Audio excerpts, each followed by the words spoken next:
Hey, Billy Glisson with PowerCore 360 here today with Earl Gerlach, Director of Instruction at Collindale Golf Course in Fort Collins. Today we're going to talk about how do you fix early extension in the golf swing. What's early extension look like, Earl? He goes into his downswing and instead of his hips rotating back and rotating through, his hips and legs go forward. That takes up all this space that's out in front of the body that if he had a really good golf swing, we'd have this opening in the body down here for the arms and the club to come down through.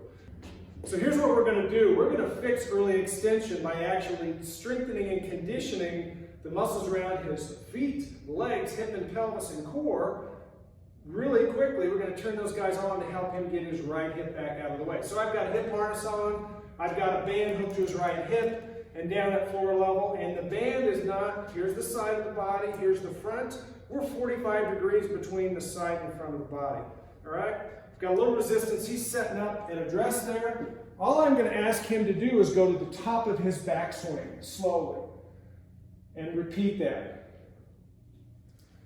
As he's doing this, because the band, I'm going to cook this a little harder, because the band is wanting to pull him off balance, he's having to actually use his feet to push into the ground, use his legs to push his right hip back into the backswing. We're trying to get it back out of the way. As he's doing this, he's actually strengthening the muscles of the foot, the muscles of the legs, the muscles of the hips and the core to do this. So this is golf specific. All right, so we just activated the right hip, and now we're going to the left. With the right hip, he's getting his right hip out of the way, but now the left leg, the left hip needs to learn what to do. So we're going to sit back and address.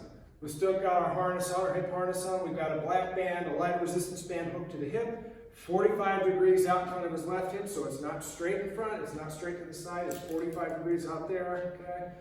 And all we're going to do is we're first just going to work on taking his left hip back out of the way, clearing it back. So he'll have to push his left foot into the ground and take that left hip back. And we're just going to rep that.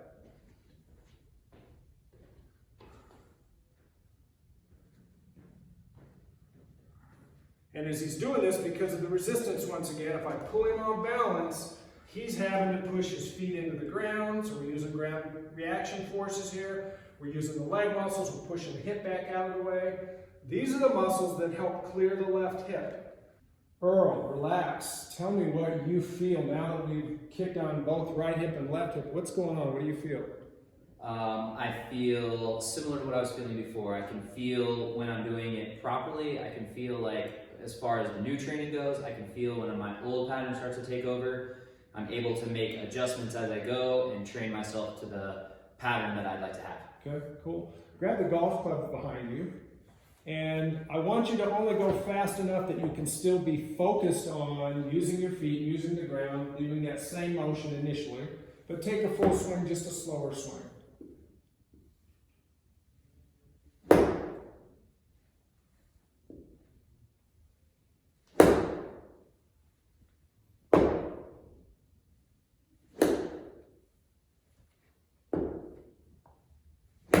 What do you feel now after doing the activation? Put a club in your hand, actually do the golf swing. What's it feel like? When I do it properly, I can feel the club moving faster without any additional energy input.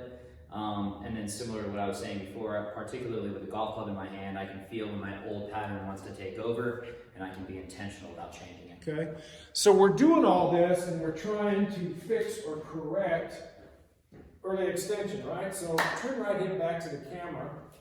And show me what the pattern is you now want to feel like you want to do just after the drill. Slow motion.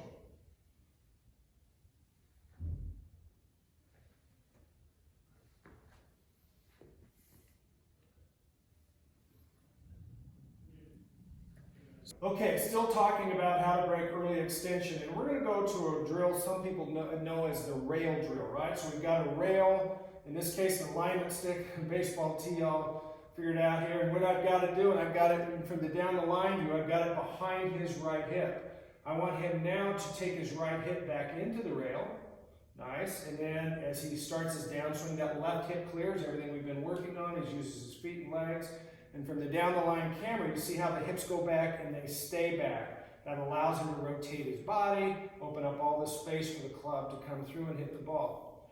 Early extension, go ahead and show me early extension, what happens. tightness. See how his hips come off the rail? There's this gap now. And the left hip, typically with an early extender, this left hip never gets back to the rail. So now that we're working on our drill, let's go ahead and do it well here again. We're going to take the right hip back into the rail. Take the left hip back out of the way, and we stay back. Cool? That's with the rail behind the body. We've modified this drill, and I actually like it in front a little bit. So I'm going to ask Earl to get down into his address posture. And right where his hip hinge is, I'm going to move the rail in front. The problem is we can rotate, and we can rotate back into the rail if it was behind him, and then as he clears his left hip out of the way, I see a lot of golfers, when they early extend, the hip goes forward, right? So I really like the rail being in front, so I'm going to ask him to start over, sit back into your hinge. I want him to go back deep into his right hip and his backswing. And as he clears his left hip back out of the way, I don't want this right hip to even touch the alignment stick. I want him to rotate through and get to your finish. That's awesome. Cool. Do it again. Rotate back into your right hip. Down through, get to your finish, get tall. Cool. Nice.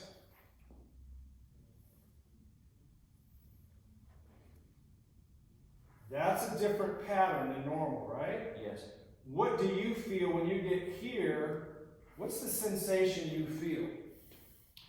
I feel just my hips staying much, much further back. I feel like obviously a lot more space that's right here in front of me. I also feel a little bit easier, a little bit better ability to be able to rotate and feel the rotation that's happening in my body instead of standing up. Yeah, cool. Now, really quickly before we finish, one of the reasons people early extend is tightness through their hips. This drill, once we've activated these muscles back here to get your hips back and rotate through, then part 3 of this, we've got to be able to still turn inside this rail. Some people may feel some tightness in the front of their thigh, front of their quad, front of their hips and pelvis.